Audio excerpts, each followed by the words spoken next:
Hoy de lo que toca hablar aquí es de biomarcadores para llevar adelante la inmunoterapia del cáncer.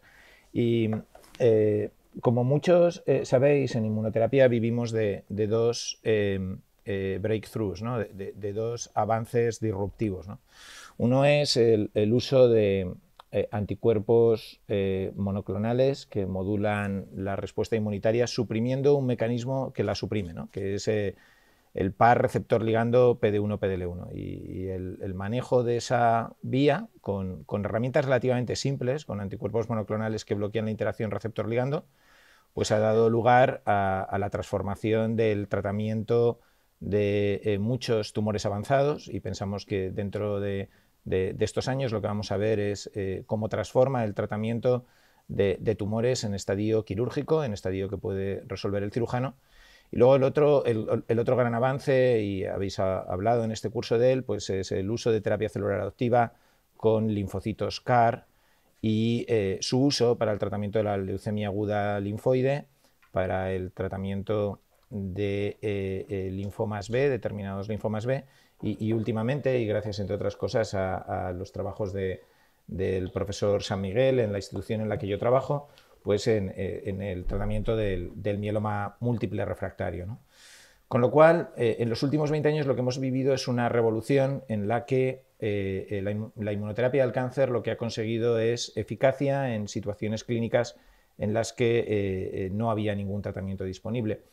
Pero tenemos un déficit muy grande, y es precisamente de lo que va a hablar, de lo que os voy a intentar transmitir, ¿no? Tenemos un déficit muy grande, y es que predecimos mal. Tratamos a muchos pacientes para beneficiar mucho a unos pocos y para beneficiar bastante a un porcentaje grande de los mismos, pero no sabemos a quién vamos a beneficiar, ¿no?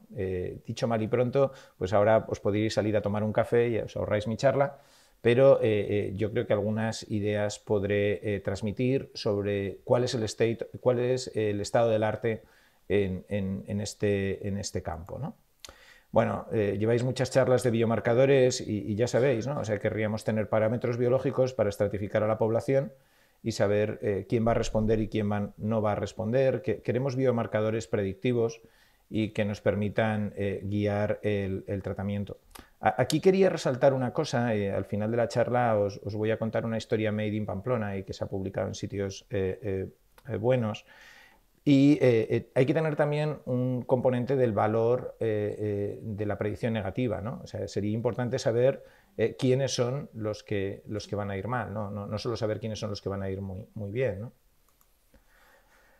En inmunología hay una particularidad con los biomarcadores que habéis estudiado a lo largo de todo el curso, ¿no? Normalmente son biomarcadores que analizan a la célula tumoral, es un compartimento relativamente estable, y que además los biomarcadores son binarios en el sentido de que son sí o no, ¿no? Uno tiene la mutación o no tiene la mutación, uno tiene la amplificación génica o no tiene la amplificación génica, uno está embarazado o no está embarazado, ¿no? Pero en los marcadores de inmunooncología, ahora lo llamamos IO, ¿no? Como veis aquí, la idea es que estamos interrogando muchas veces más al estroma que al tumor, es decir, el componente de células no malignas que hay en un tumor sólido o en un tumor hematológico, ¿no? Muchas veces son dinámicos e inducibles. Hay veces que lo que realmente estamos viendo es el efecto después de haber iniciado el tratamiento, pero puede ser de forma temprana. Y luego tiene un rango de medida, ¿no? 1, 10, 15, 25, y uno tiene que situar los thresholds, los umbrales, ¿no? Uno tiene que situar el punto de corte donde va a decidir a tomar la decisión, y para eso pues, se ha inventado una serie de tecnología estadística que brevemente comentaremos, ¿no? La idea es que ante un paciente en el que nos estamos planteando la utilización de inmunoterapia, pues tenemos elementos en el tumor que sabemos, y iremos hablando, determinan la eficacia de la inmunoterapia. No solo la genética y la epigenética del tumor, sino también el hecho de que el tumor sea muy propenso a cometer errores en la replicación y a no repararlos. Veremos que también nos fijamos en el estroma, ¿no? Y nos fijamos en el estroma del componente de leucocitos que infiltran el tumor, de los receptores y ligandos que tienen en superficie, y sorprendentemente pues cada vez vemos que hay historias de las que no voy a hablar mucho, pero que están muy en boga, como es el hecho de que el análisis de la flora microbiana intestinal y sus y su ecología determina la inmunoterapia. Hallazgos muy simpáticos, ¿no? Además de las cosas tristes que pasan a veces en el laboratorio, ¿no? Que le compras los ratones a Jackson y los ratones responden a tu tratamiento, les compras los ratones supuestamente genéticamente idénticos a Charles River y resulta que no responden.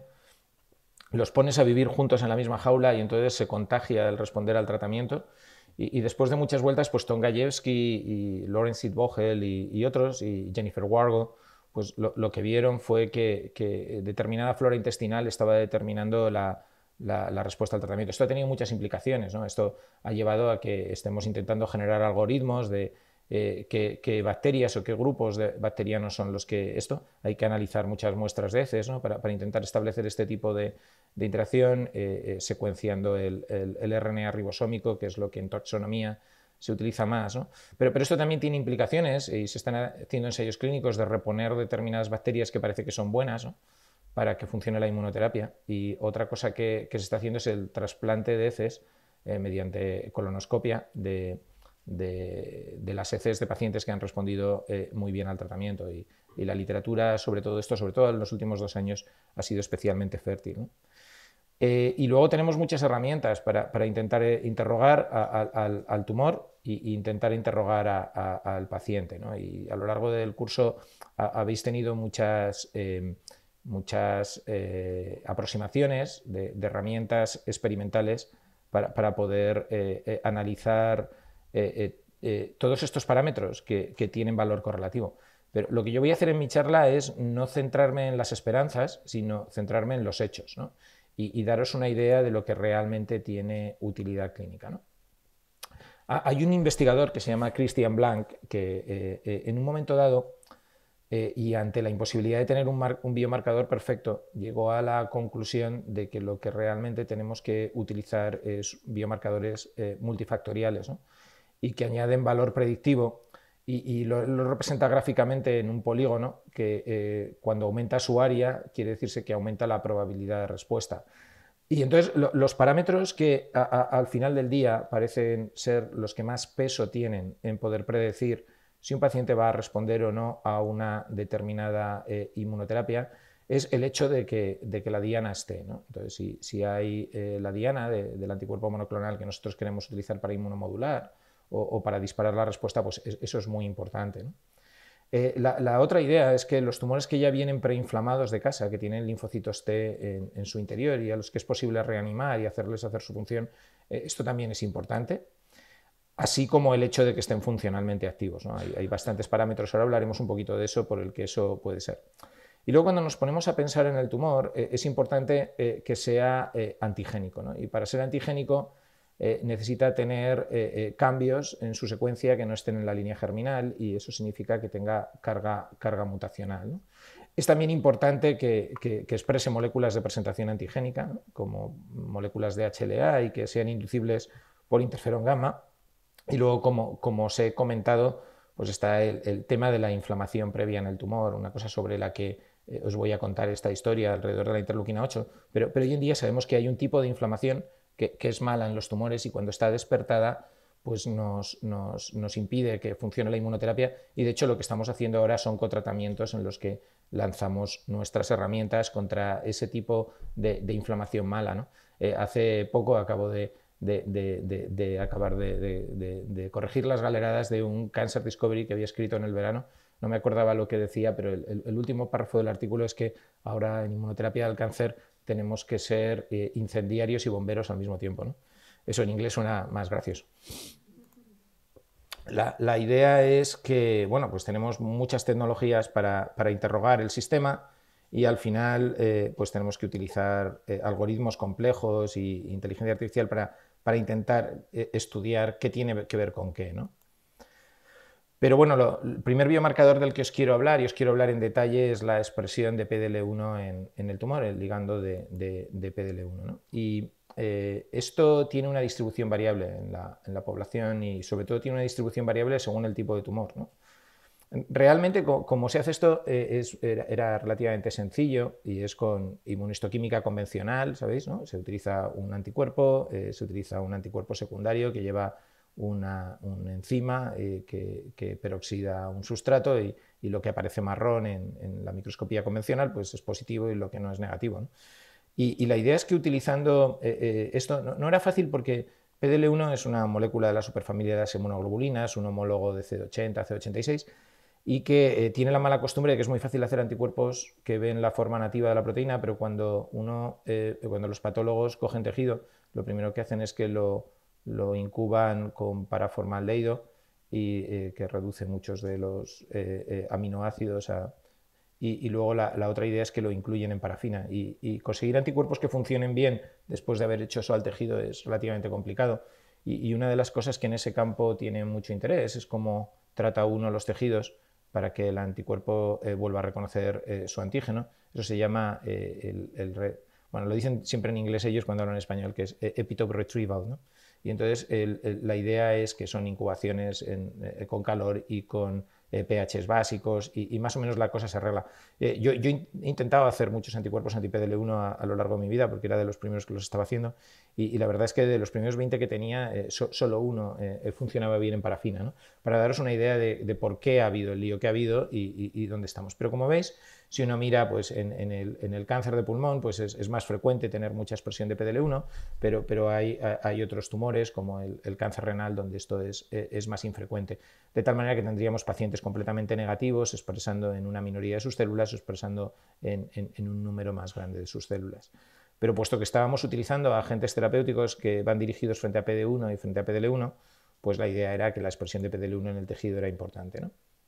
Entonces, hay al menos 4 fármacos que han revolucionado el tratamiento del cáncer y que tienen aprobaciones en casi todas las enfermedades malignas de tumores sólidos que conocéis y también en el linfoma de Hodgkin refractario, ¿no? Se conocen como nivolumab, es un anti-PD1, pembrolizumab es un anti-PDL1, atezolizumab, el sponsor que tenemos aquí, que hizo la Fundación Roche, pues son los del atezolizumab, que es un anti-PDL1, y durvalumab, que lo tiene AstraZeneca, ¿no? Y os podéis imaginar que la competición entre Bristol Myers, Merck, Sharp and Dohme, Roche Genentech y AstraZeneca Merimmune ha sido brutal a lo largo de estos años y era importante tener buenos biomarcadores para poder seleccionar a los pacientes, ¿no? Hay empresas que se dedican a esto, son empresas habituales vendedores de los servicios de anatomía patológica como Dako y Ventana, que han automatizado procesos para utilizar en concreto 3 anticuerpos monoclonales, de estos que funcionan en parafina. 28.8 es un anticuerpo de conejo inmortalizado y que funciona muy bien. Quizá el que más se utiliza es el de pembrolizumab, porque es un companion diagnostic, ¿no? Cuando en el mundo de los biomarcadores, y algunos de vosotros os dedicaréis a él, hay veces que la evidencia de nivel 1 indica que ese biomarcador realmente sirve para seleccionar a la población, ¿no? O sea, si a alguien le van a dar un tratamiento con un inhibidor de BRAF, la mutación de BRAF frente a la que va el inhibidor tiene que estar sí o sí, y si no, no tiene sentido el tratamiento, ¿no? Entonces, a eso se le llama un companion diagnostic y tiene que tener todos los controles de calidad para que en el momento de diagnosticar que está el biomarcador no nos equivoquemos, ¿no? Pero hay veces que lo utilizamos es como un biomarcador complementario. ¿Eso quiere decir que es una información útil?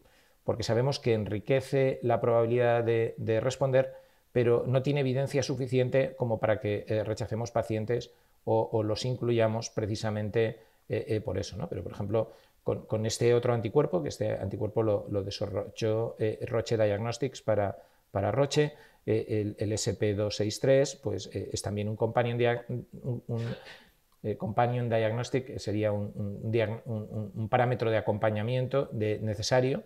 O sea, es necesario antes de ponerle el tratamiento con atezolizumab a un paciente, por ejemplo, con cáncer de vejiga, saber cómo está PDL1 en su tumor, ¿no?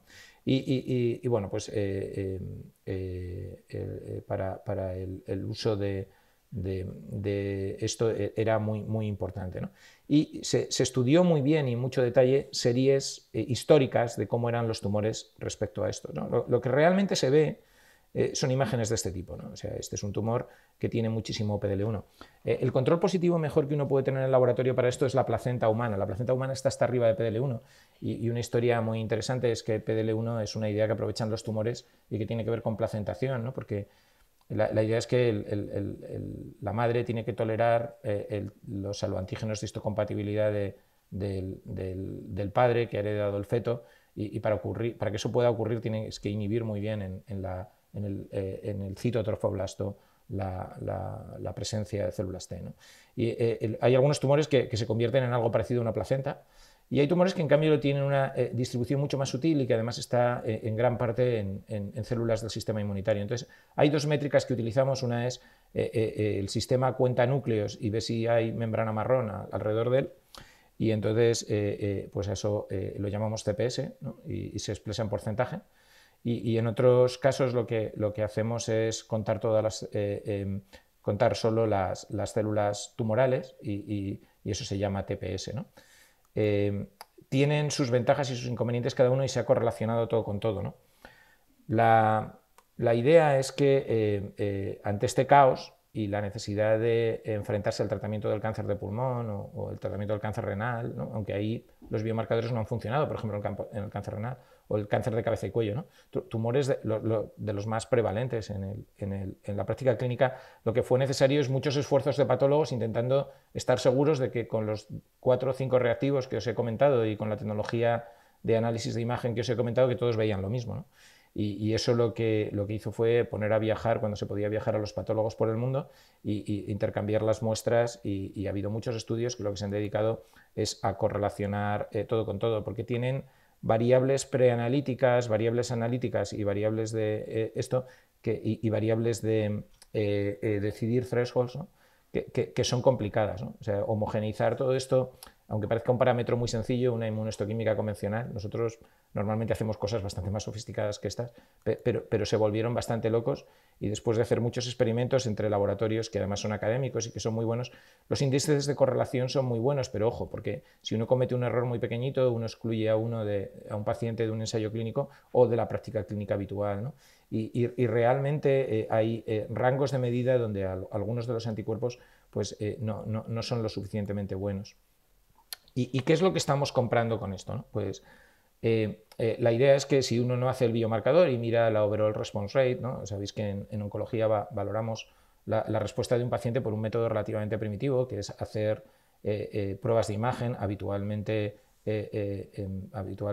tomografía axial computarizada, y la idea es que si las cosas van bien, el tumor perderá diámetro, que es un estimado del volumen, ¿no?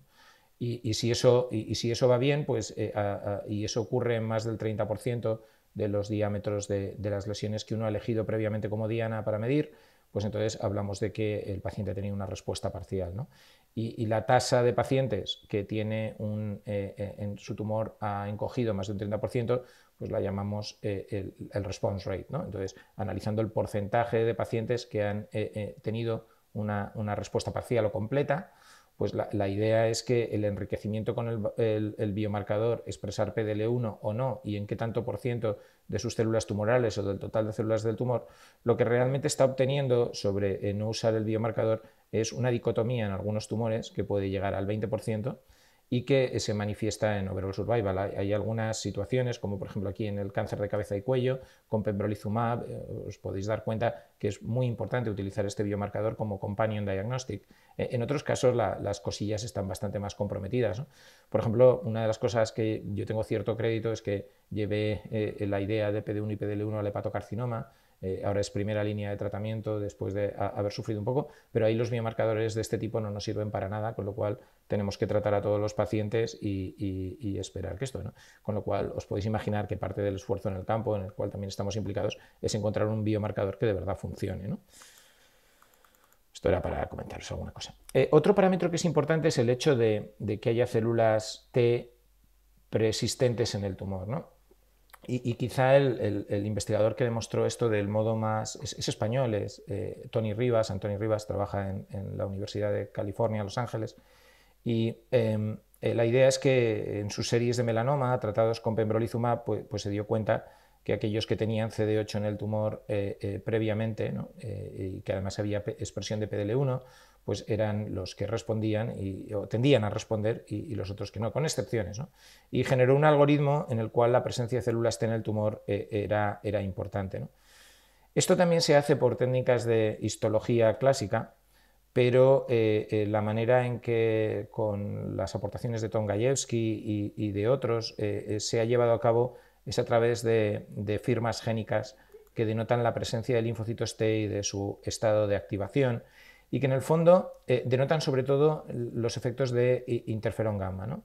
En las firmas génicas se introduce o no el interferón gamma, pero sí que hay muchos genes dianas de esta citoquina como activadores. Y después de hacer experimentos en los que en aquel tiempo o se tenían los patrones de expresión de moléculas del sistema inmune por los sistemas de nanostring, que me imagino que habréis comentado aquí, o los datos de bulk RNA-seq, ¿no? de secuencia de RNA total de los tumores, se han encontrado firmas génicas que de nuevo tienen cierto valor predictivo. No es muy importante. Supongo que después de un curso de biomarcadores a nadie hay que explicarle una Receiver Operational Curve aquí, ¿no? Que levante la mano quien no entiende qué es esta curva. Muy bien, vamos muy bien, ¿no? Aquí tenía preparado para contaros quién inventó esto y por qué, ¿no? Porque lo inventaron los operadores de radar en la Inglaterra atacada por Alemania en la batalla de Inglaterra, que necesitaban saber cuál era el grado de sensibilidad y cuál era el grado de especificidad de una señal de radar para ver si era una bandada de pájaros o eran los bombarderos alemanes malos, ¿no? Y había señales que no cometían ningún error y otras que sí. Entonces, bueno, ahora la idea es que queremos más biomarcadores y uno relativamente sencillo es la carga de mutación no sinónima en el tumor, ¿no? Como sabéis, los tumores, para ser tumores, habitualmente, aparte de cambios epigenéticos, sobre todo tienen que tener cambios genéticos, y algunos de estos cambios genéticos se pueden convertir en antígenos presentados en el sistema, ¿no? De hecho, parece haber una correlación no perfecta, ¿no? Si uno representa, por ejemplo, en una base de datos muy grande que todo el mundo utilizamos de secuencia de tumor y de expresión de transcritos en tumores, que es el TCGA, y uno los alinea, los tumores que mejor responden a inmunoterapia son los que tienden a tener mayor carga mutacional no sinónima, ¿no? Y esto puede tener varias razones, ¿no? Luego, si queréis, os cuento otra, pero la que todo el mundo pensamos que cuando se produce algún tipo de mutación, por azar pueden surgir secuencias de proteína que sean presentadas bien por las moléculas presentadoras de antígeno del paciente, ¿no? De tal manera que si surge una mutación que puede dar lugar a un antígeno reconocible por linfocitos T, ¿no? Los linfocitos T lo que hacen es reconocer secuencias peptídicas ancladas a un sitio de hendidura, unión que tienen, y lo reconocen en base a interaccionar tanto con la molécula presentadora como con el péptido antigénico. Cuando se produce una mutación no sinónima, pueden aparecer bien secuencias que ahora sí que se unan a moléculas de la MHC propia, o pueden aparecer secuencias que sean reconocidas por receptores de antígenos de linfocitos T. Y cuantas más mutaciones hay, mayor es la probabilidad de que un suceso de este tipo ocurra de modo eficiente. Es como comprar décimos de la lotería, aumenta la probabilidad de que alguno toque, ¿no? La idea es que, no puedes comprar todos los décimos de la lotería porque hay muchos, pero hay aproximaciones que se basan en utilizar varios de estos antígenos. Y luego se pueden utilizar algoritmos matemáticos que yo la verdad es que no entiendo muy bien, pero la idea es que cuanto menos sinónima sea la mutación, más posibilidades de que aparezca. Es un mejor décimo de lotería, ¿no? Llevan más carga de que toquen, porque aumenta la probabilidad de que aparezcan cadenas laterales de los aminoácidos de estos péptidos que interaccionen con nuevas secuencias del TCR, o de que satisfagan los sitios de anclaje a las moléculas presentadoras, ¿no? Y entonces, bueno, pues en principio esa es una de las razones por las que la mayor carga mutacional del tumor puede correlacionar con que la inmunoterapia funcione bien, porque la inmunoterapia, para funcionar, necesita que el tumor sea antigénico, ¿no? Esta diapositiva la he puesto aquí para decir que la carga mutacional depende de muchos factores, ¿no? Pues si es un tumor originado por tumores mutagénicos, una de las sorpresas que nos llevábamos es que los cánceres de pulmón que mejor responden son los de que han fumado mucho.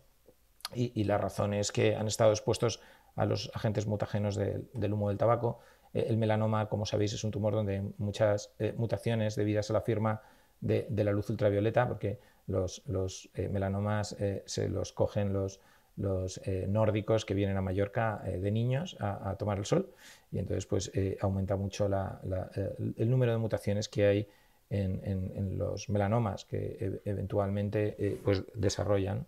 Luego hay tumores que son profesionales de cometer errores y en el fondo probablemente viven de ello, ¿no?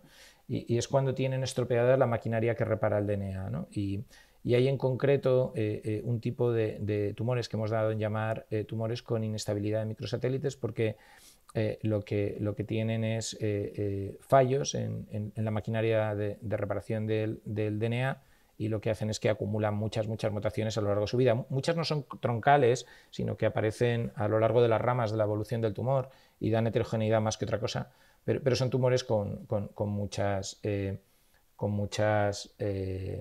esto, ¿no? Entonces, lo que sí que tenemos a partir de secuencia es con sistemas perfectibles, ¿no? cometen demasiados errores, ¿no? Tienen una legitimidad en encontrar la respuesta en alrededor del 20%, en el que a partir de una secuencia podemos predecir si va a ser un epítopo presentado por moléculas del HLA propios del paciente o no. Y esto además lo hacemos sobre todo para los alelos muy frecuentes en la población de HLA, estilo HLA2 o HLA-B7 o cosas así.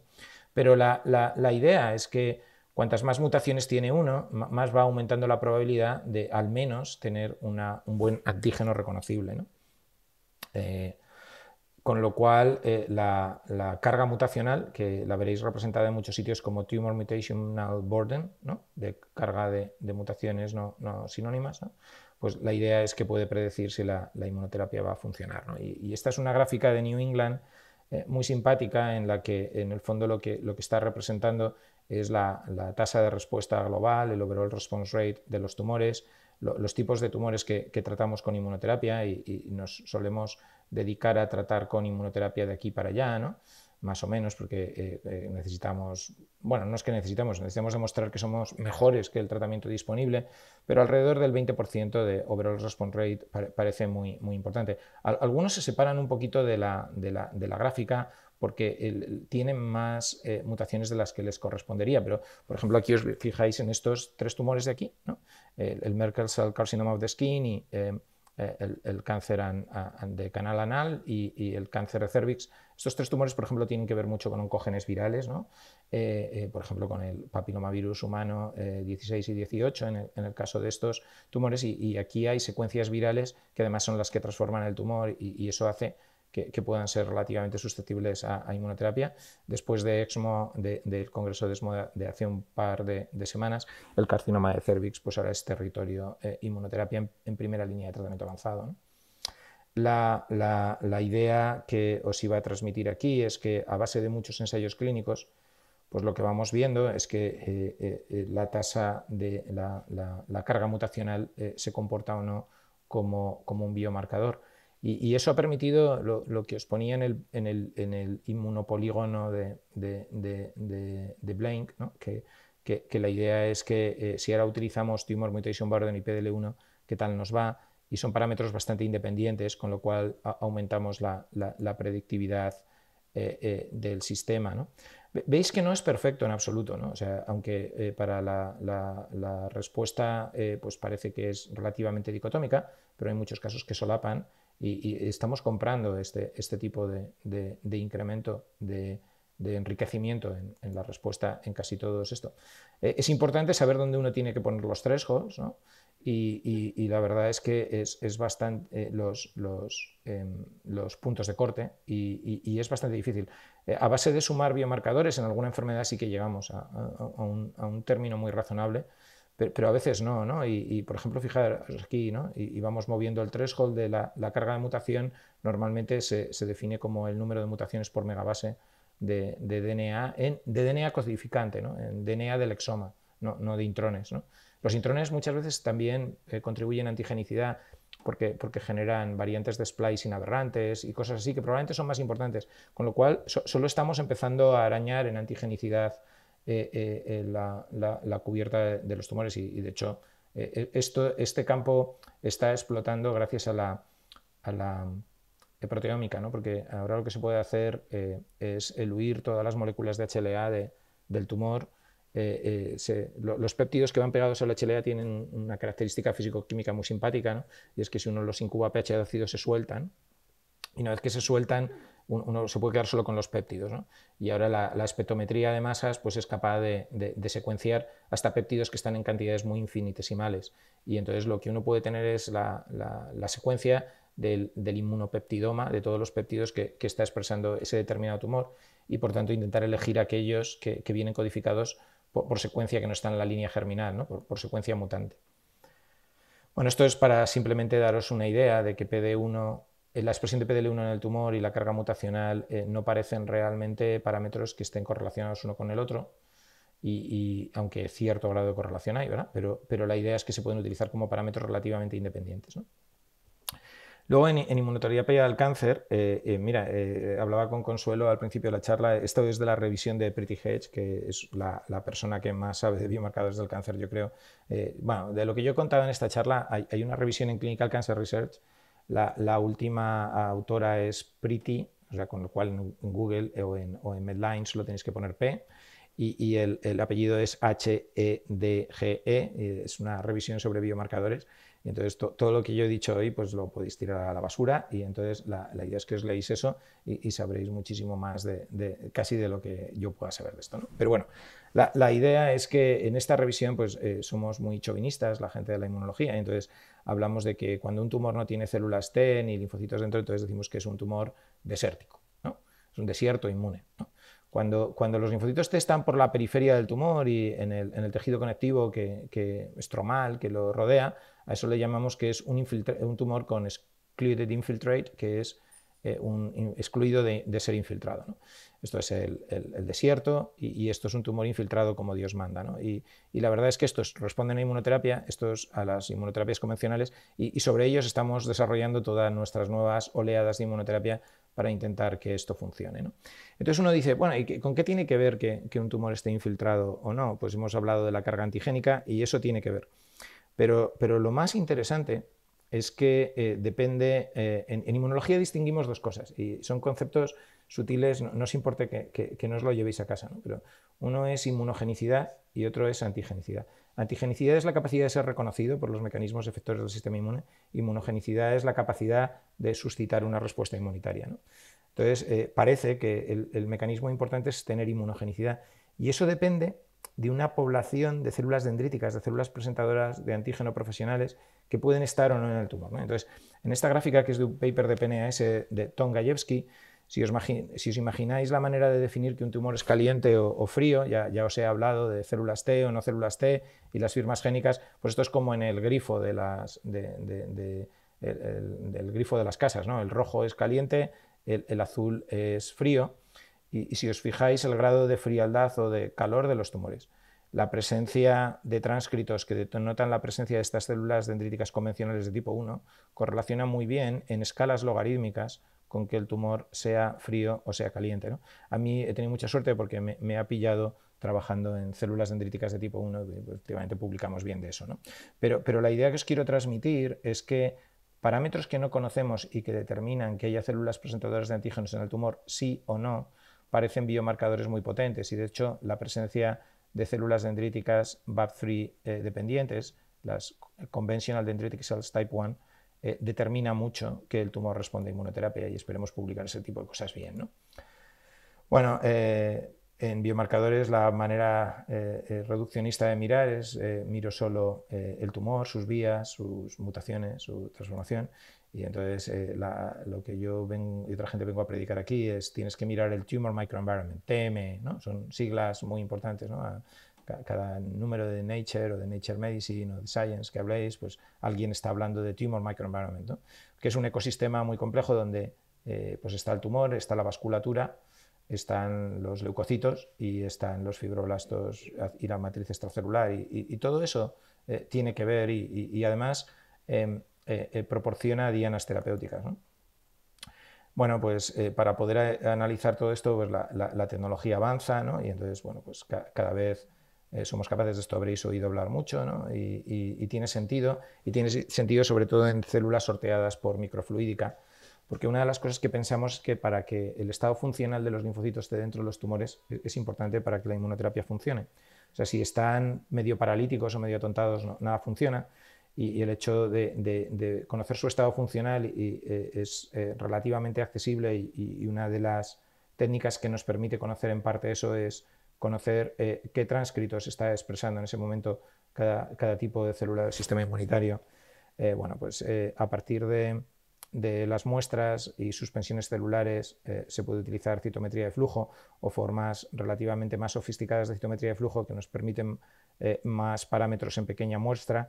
Y sobre todo, cada vez estamos más convencidos que las relaciones espaciales entre células son muy importantes y determinan pronóstico, y para eso utilizamos inmunofluorescencia sobre tejido pero multiplex, ¿no? Donde estamos mirando más de un parámetro, hasta 10, 15, 20 parámetros, y ya si uno utiliza anticuerpos marcados con espectrometría de masas o otras maneras de interrogar el transcriptoma debajo del microscopio, pues uno puede ver, no es lo mismo que una célula mieloide supresora y una célula T estén cerca o no, etcétera, y sobre eso se está investigando mucho.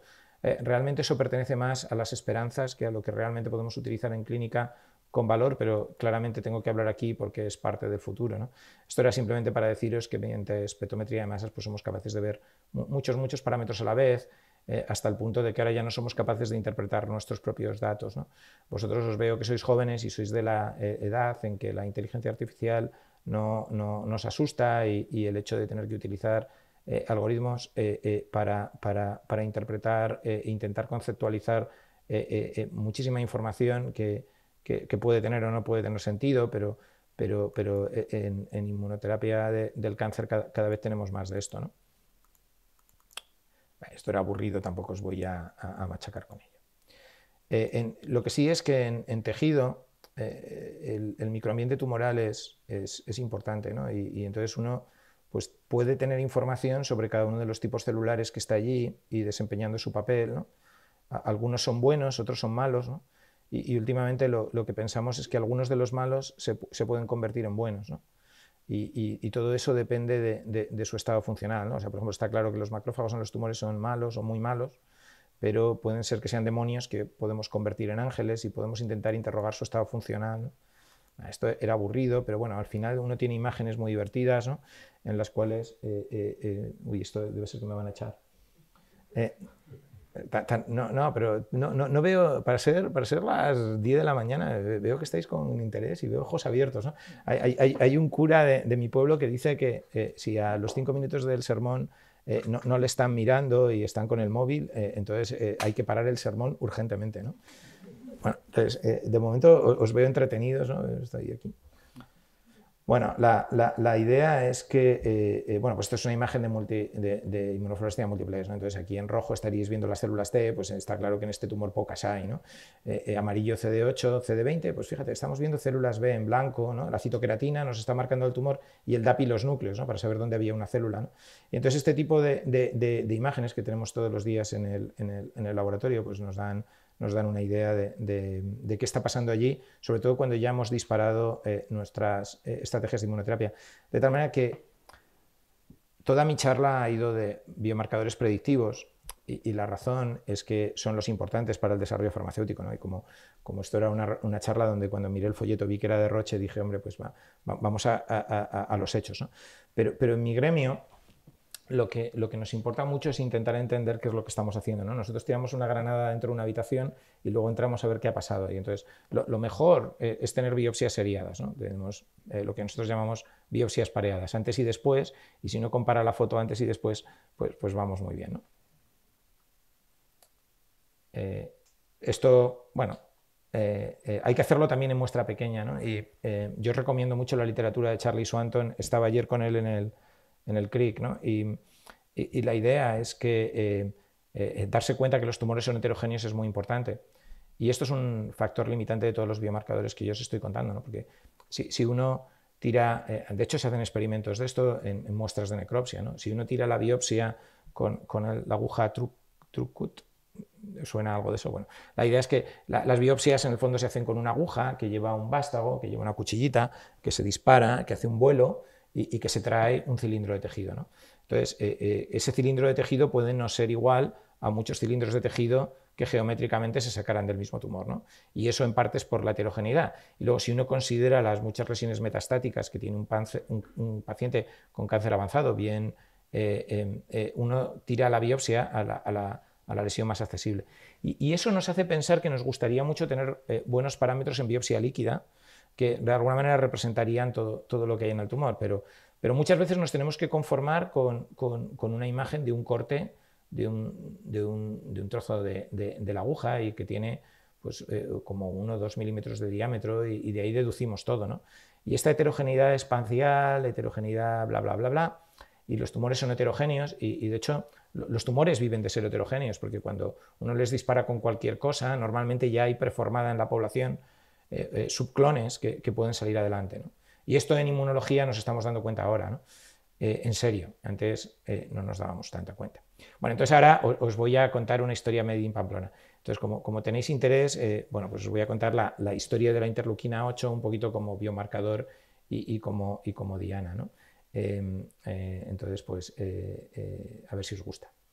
Entonces, la interleuquina 8 es una citoquina, ¿no? Ya sabéis que las células del sistema inmune se comunican unas con otras con sustancias que son polipéptidos. Y la interleuquina 8 tiene ese nombre por razones históricas, pero en realidad fue la primera quimioquina que se descubrió. De hecho, las quimioquinas ahora las utilizamos una nomenclatura sistemática. Una de las cosas malas de mi gremio de inmunología es que ponemos fatal los nombres, ¿no? De tal manera que los estudiantes el primer día se asustan, ¿no? Pero la interleuquina 8 fue la primera quimioquina que se descubrió y cuando se descubrió se dieron cuenta rápidamente. Una quimioquina es una citoquina que atrae a las células, ¿no? O sea, genera gradientes de concentración y las células que son capaces de responder porque tienen los receptores para esa quimioquina, pues reciben más concentración en el borde de avance que en el culete, que en el urópodo, y entonces empiezan a andar hacia el foco de atracción quimiotáctica, ¿no? Y esta quimioquina lo hace fenomenal y sobre todo para los leucocitos polimorfonucleares neutrófilos. De hecho, es una de las citoquinas importantes para formar el pus, ¿no? Cuando uno tiene un grano, un absceso, pues en parte, ¿no? los neutrófilos entran allí porque lo que sienten es eso. Pero también tienen otros efectos que tienen que ver con los tumores, atraen neutrófilos a los tumores, luego lo veréis. Pero otra cosa que hacen es que son capaces de inducir vascularización, ¿no? De hecho, una de las cosas que nos hemos dado cuenta es que cuando bloqueamos una de las vías canónicas de vascularización, que es el Vascular Endothelial Growth Factor, el VEGF o sus receptores, el tumor, en algunos casos, en un porcentaje importante de casos, se escapa produciendo interleuquina 8 y haciendo que ahora los vasos se le formen por una vía alternativa, ¿no? Esto los tumores lo hacen mucho, ¿no? Si no es por un camino, será por otro, ¿no? Y luego también atrae macrófagos. Esto se tardó un poquito más en estar seguros de ello, pero está muy claro y en los tumores es muy verdad. Y luego hay algunos tumores que expresan los receptores se llaman CXCR1 y CXCR2, porque es una familia de quimioquinas que puede actuar ahí, pero CXCL8, que es la interleuquina 8, desde luego puede hacerlo, ¿no? Entonces, una de las cosas que en el laboratorio te llama mucho la atención es que cuando uno se pone a mirar la sangre de pacientes con cáncer y la sangre de pacientes sanos, pues se da cuenta que los pacientes con cáncer muy frecuentemente tienen niveles muy altos de interleuquina 8 circulante, ¿no? Otra cosa que les pasa a los pacientes con cáncer, que es muy interesante, es que en su sangre periférica tienen células de estirpe mieloide, leucocitos de estirpe mieloide, cosas parecidas a monocitos y cosas casi idénticas a leucocitos neutrófilos, a polimorfonucleares neutrófilos, que tienen una serie de marcadores peculiares y que si uno mira a donantes sanos o mira a los pacientes con cáncer, sus números son completamente distintos. Una cosa será que tengan que ver con algo, ¿no? En experimentos de ratón, a células que se parecen a estas que os estoy contando y que se acumulan en los pacientes con cáncer, pues los inmunólogos, con el chauvinismo del que ya os he hecho gala, les llaman myeloid derived suppressor cells, ¿no? Células de estirpe mieloide que tienen efecto inmune, MDSC, ¿no? Myeloid derived suppressor cells. Veréis que hay literatura de eso, pues si uno podríamos llenar esta sala con papers que tienen que ver con myeloid derived suppressor cells, ¿no? Pero bueno, la idea es que el ensayo más sencillo es que si uno intenta activar linfocitos T en el laboratorio con los distintos trucos que tenemos y echa encima células mieloides de estas supresoras, tanto de ratón como de humanas, pues uno estropea la activación linfocitaria y en esto ya no estamos tan de acuerdo en qué mecanismos, ¿no? Entonces, una de las cosas interesantes es que, como os he dicho, en la sangre de los pacientes con cáncer hay mucha interleuquina 8 y una de las cosas que vimos nosotros es que efectivamente la interleuquina 8 que produce el cáncer y que está en el suero de los pacientes y que está en sus tumores, pues es capaz de atraer por una vía dependiente de CXCR1 y de CXCR2 a myeloid derived suppressor cells de pacientes con cáncer, ¿no? Hasta ahí nada demasiado importante, ¿no? Pero en series pequeñitas de pacientes pioneros tratados en inmunoterapia, en los primeros ensayos clínicos de PD1, PDL1 y la combinación PD1-PDL1, que es la combinación PD1-CTLA4, ¿no? La combinación en este caso nivolumab. Uno ahora las distintas inmunoterapias que vamos inventando las puedes combinar y en algunos casos tienen efectos sinérgicos, ¿no?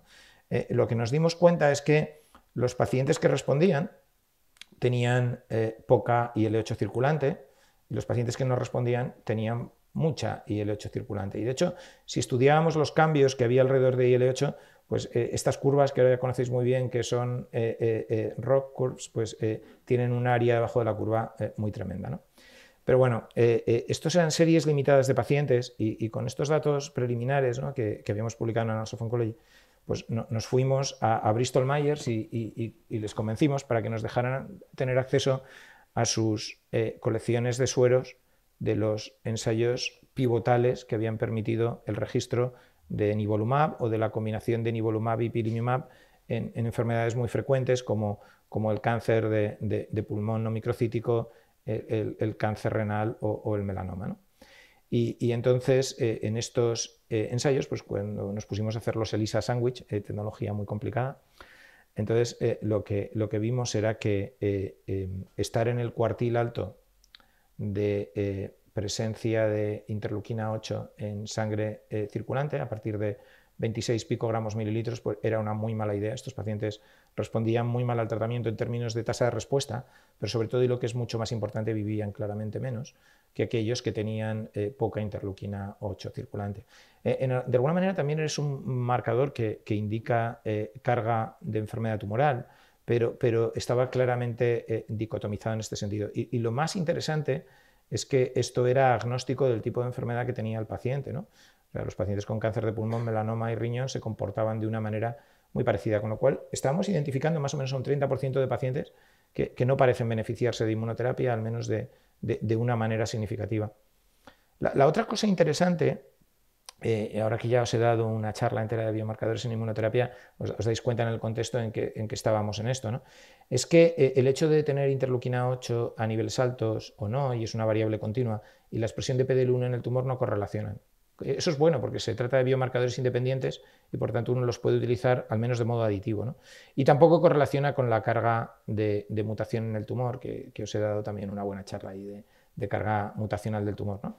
Y esto es muy interesante. Entonces, claro, ¿esto con qué correlaciona, ¿no? Entonces, hay una cosa buena y es que correlaciona con la producción de interleuquina 8 en el tumor, ¿no?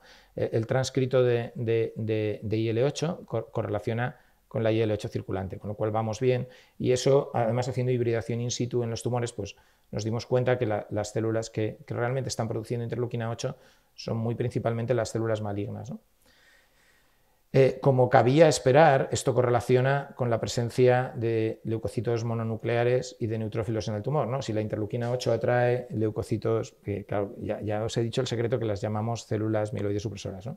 Pero bueno, neutrófilos y macrófagos, ¿no? Cuanto la firma génica de neutrófilos y macrófagos aumenta, cuanto más IL-8 tiene el tumor, ¿no? Y luego correlaciona inversamente con esas firmas génicas que os he enseñado de que haya linfocitos T e inflamación del toro del tumor, ¿no? La firma de Gajewski y otra firma que es de Bristol Myers, y puedo mencionar a esa empresa en esta casa. Bueno, la idea es que nos dimos cuenta de una correlación inversa, ¿no? Y esto tampoco debe sorprendernos, ¿no? Porque hay un paper muy bueno en Nature Medicine de Gentles que lo que dice es que si uno se pone a analizar cómo de malo es tener determinados tipos de células en el estroma del tumor, tener el valor pronóstico negativo peor es que uno tenga neutrófilos en el tumor. Tener neutrófilos en el tumor es malísimo, ¿no? Pues aquí tener linfocitos NK pues parece que da un poquito igual, y tener linfocitos gamma delta en el tumor o células CD8 entonces es muy bueno. Pero tener polimorfonucleares o células cebadas o mast cells es una muy mala idea, ¿no? Y esto está hecho a cross de las series grandes y utilizando un algoritmo que se llama CyberSort, que se utiliza sobre los datos de RNA-seq y que seguramente en otras clases os han comentado, ¿no? Pero aquí había una cosa muy interesante, ¿no? Y es que si la IL-8 es un biomarcador, puede ser que sea una diana. Uno puede neutralizarla e intentar buscar efectos antitumorales. Y lo que satisface esa idea es que la IL-8, pues aparte de que atrae a estos leucocitos malos al tumor, pues también genera vascularización. Ambas cosas pueden estar interrelacionadas, no voy a entrar en eso. Y luego, además, puede ser que tenga efectos en las propias células tumorales y, al menos en algunos tumores, induce la transición epitelio-mesénquima, cosa que es una buena idea para que el tumor pueda metastatizar y es una mala idea para el paciente, ¿no? Y entonces, lo que pusimos fue en marcha un ensayo clínico, también de la mano de Bristol Myers, porque Bristol Myers había comprado un fármaco que se estaba desarrollando para inflamación y que ahora se llama así, no ponemos bien los nombres a los fármacos, BMS 986253, ¿no? Pero antes se llamaba Humax IL-8, ¿no? Y es un anticuerpo humanizado que neutraliza el IL-8. Y lo bueno que había pasado es que en ensayos clínicos previos se había dado a muchos pacientes intentando mejorar su enfermedad pulmonar obstructiva crónica, donde la IL-8 tiene un papel patogénico claro. También lo tiene en el distrés respiratorio de los pacientes con COVID, ¿no? Pero bueno, la idea es que con este anticuerpo anti-interleuquina 8 se habían hecho ensayos clínicos hasta dosis relativamente elevadas y no le había pasado nunca nada malo a ningún paciente, con lo cual la seguridad estaba clara. Y eso nos permitió diseñar un ensayo clínico que era muy simpático, porque en vez de escalar las dosis del fármaco, lo que hacíamos era randomizar a los pacientes a diferentes niveles de dosis del fármaco y intervalos, sabiendo que queríamos neutralizar un componente muy abundante. Y para hacer eso uno tiene que utilizar mucha concentración del fármaco si quiere de verdad neutralizar la citoquina desde que uno la inyecta hasta el TRAF, hasta la parte más baja antes de readministrar, ¿no?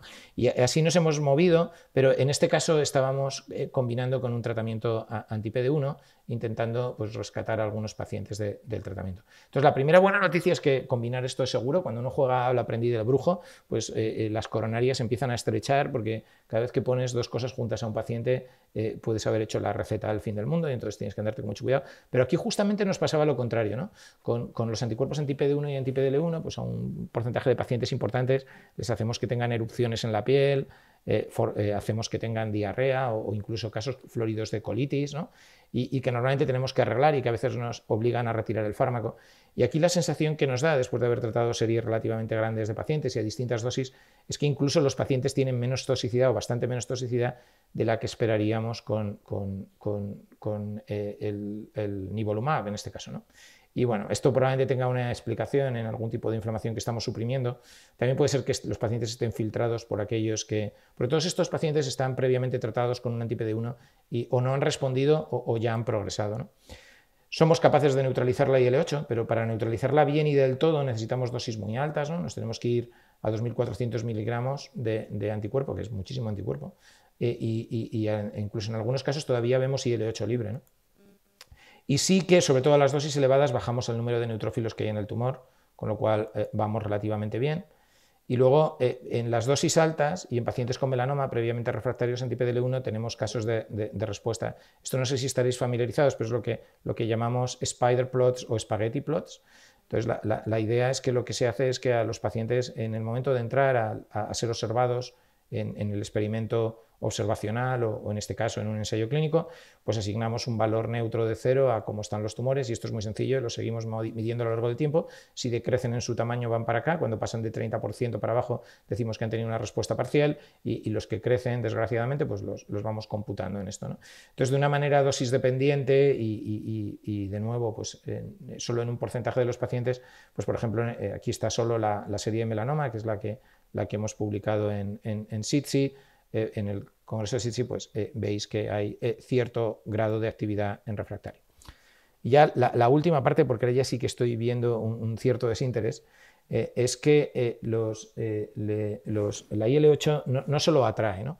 No, o sea, yo siempre pongo el símil yo soy asturiano consorte, mi suegra hace una fabada excepcional que huele muy bien, ¿no? Entonces yo cuando estoy de vacaciones en la playa huelo la fabada desde la playa, ¿no?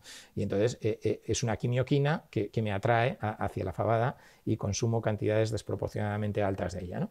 Bueno, pues la idea es que ese es uno de los efectos de las quimioquinas, pero IL-8 se sabe que hace otro fenómeno que a lo mejor no conocéis mucho, que se llama la inducción de neutrophil extracellular traps o NETs, ¿no? Y es que los neutrófilos, para defendernos de bacterias, aparte de comérselas y quemarlas con con el respiratory burst, ¿no? Pues otra de las cosas que hacen es que son capaces de destruir su DNA, ¿no? Destruyen su DNA. El DNA no solo sirve para secuenciarlo, en el caso de los neutrófilos, pues también sirve para lanzar una cosa pegajosa que atrapa las bacterias y además por el camino se recubre de las proteínas granulares y del citoplasma de los neutrófilos. Y esto es muy simpático porque son muy bactericidas, ¿no? Lleva lípidos catiónicos, mieloperoxidasa, neutrophil esterase, cosas de esas, ¿no? Y lo que nosotros pues, vimos es un experimento relativamente sencillo, ¿no? Y es que los neutrófilos de pacientes con cáncer en presencia de interleuquina 8, incluida la interleuquina 8 que produce su propio tumor y neutralizable con anticuerpos anti-interleuquina 8, induce NETs, ¿no? Y de hecho acabamos de publicar un Journal of Pathology que hay muchísimas NETs dentro de los tumores, Dios nos va a decir para qué sirven, ¿no? Pero la idea es eso, ¿no? Uno puede cuantificar las NETs relativamente fácil y la idea es que uno puede teñir el DNA extracelular sin teñir el DNA intracelular. El colorante que utilizamos todo el mundo fluorescente se llama Cytos Green y bueno, pues las NETs tienen esta pinta, ¿no? Y la idea es que, bueno, pues hay inhibidores que pueden inhibir esto, ¿no? Entonces, clásicamente los receptores de quimioquinas CXCR1 y CXCR2 utilizan unas proteínas G de pequeño tamaño que son inhibibles por la toxina pertussis, ¿no? de la bacteria que da la tosferina. Y la idea es que también hay inhibidores farmacológicos como la reparixina, que son competidores y que son capaces de inhibir la migración, pero también inhiben la formación de estos NETs, ¿no? Entonces, esto es un vídeo que si todo funciona bien saldrá ahora, y en el que veis organoides tumorales, ¿no? En rojo, neutrófilos que llevan su DNA intracelular marcado en purple, y luego cuando hacen los NETs los veis en verde, porque ahora el Cytos Green puede teñir el DNA, ¿no? Y entonces vais viendo cómo van destruyendo los NETs poco a poco, y si uno bloquea la función de IL-8 con reparixina, bloqueando a CXCR1 y CXCR2, pues entonces lo que uno se encuentra es que los NETs no se forman, ¿no? Y después de mirar muchos vídeos, que es es la parte aburrida de la ciencia, pues entonces la idea es que la reparixina inhibe la formación de NETs, ¿no? Una de las cosas que nos llamaba mucho la atención cuando estábamos mirando esos NETs, que era muy simpático verlos, era que se quedaban pegados alrededor de las células tumorales, ¿no? ¿Veis ahí los NETs? Se quedan pegados alrededor de los organoides, ¿no? Bueno, ¿y esto para qué será, ¿no? Y bueno, pues uno mira esto. Claro, como somos inmunólogos, pues nos pusimos a pensar a ver si esto interfería de alguna manera con que los linfocitos pudieran matar a los organoides tumorales, ¿no? Y entonces para eso los enfrentábamos a los linfocitos CD8 hay que convencerlos para que maten con un anticuerpo biespecífico que reconoce CD3 y EpCAM. Las células NK son tan asesinas naturales que matan anyway, ¿no? Entonces, había una manera simpática que se le ocurrió a uno de mis colegas del laboratorio, que era que podíamos tener organoides con NETs y sin NETs, simplemente digiriendo con DNAsa el NET que lleva pegado, ¿no? Entonces teníamos, y los podíamos juntar y ver si había más muerte en los que tenían NETs o menos muerte en los que había NETs, y lo que nos dimos cuenta es que cuando no tenían NETs, pues era más fácil que los linfocitos CD8 los mataran, ¿no? Y haciendo números o viendo muchos vídeos, pues aquí podéis ver que cuando lo digieres con DNAsa había más contactos de linfocitos T, en este caso en azul, que tocan rojo, que es donde están los organoides, y cuando estaban las NETs, pues estos contactos eran muchos menos. Si uno se ponía a hacer muchas cuentas de cuánto pasaba, pues claramente estaba estropeando el contacto, ¿no? Y entonces, para convencer a los revisores, nos tuvimos que tirar a hacer mucha intravital microscopy debajo de la microscopía intravital debajo de la oreja del ratón. Poníamos tumores, que en este caso los tumores están en azul, en amarillo. Las NETs están en azul porque las teníamos como neutrophil esterase con DNA, y los linfocitos están pintados en rojo, ¿no? Más o menos en rojo. Y lo que nos dedicamos es a seguir su trayectoria en áreas donde había formación de NETs y donde no había, ¿no? Y entonces aquí lo que veréis es muchas horas de vídeo en muchos tumores, pero si os fijáis, después de darle muchas vueltas, lo que nos damos cuenta es que donde había NETs, los linfocitos no iban, ¿no? Se dedicaban a rodearlas y nunca tocaban al tumor que estaba escondido detrás, ¿no? Entonces, nada, pues esto tiene otra implicación importante, y es que podemos interferir con las NETs, ¿no? De hecho, puedes perfundir a los ratones con DNAsa y entonces limpias las NETs extracelulares, ¿no? Pero el proceso de netosis está extraordinariamente regulado y tiene una enzima que lo que hace es citrulinar histonas que se llama DAP4. De hecho, el ratón que no tiene DAP4 no hace NETs, ¿no? Tampoco es que le pase gran cosa al ratón que no hace NETs, ¿no? Pero la idea es que había inhibidores farmacológicos de DAP4 estos inhibidores farmacológicos pues lo que hacen es que no haya netosis o esté muy reducida, ¿no? Y entonces estos inhibidores farmacológicos de netosis, este es uno que había hecho la compañía Glaxo, GSK, ¿no? Y entonces lo que vimos es que no tienen efecto antitumoral en un tumor donde hay muchas NETs, ¿no? De hecho, nuestra mejor inmunoterapia en este momento, ahora ya tenemos tripletes mejores, pero es la combinación de anti-CTLA4 y anti-PD1, y como veis tampoco le hace mucha cosa al tumor. Pero cuando poníamos las dos cosas juntas, tenemos un efecto que pensamos que es sinérgico y que podríamos atribuir a alguna cosa de estas, ¿no? La idea es que pensamos que estos son los gladiadores, para que aquí en España todo el mundo tiene formación clásica, pero ya sabéis que uno de los pasatiempos en el Imperio Romano era enfrentar a estos señores que les llamaban gladiadores, que eran los que llevaban un gladium y que aquí están representando a un linfocito T, ¿no?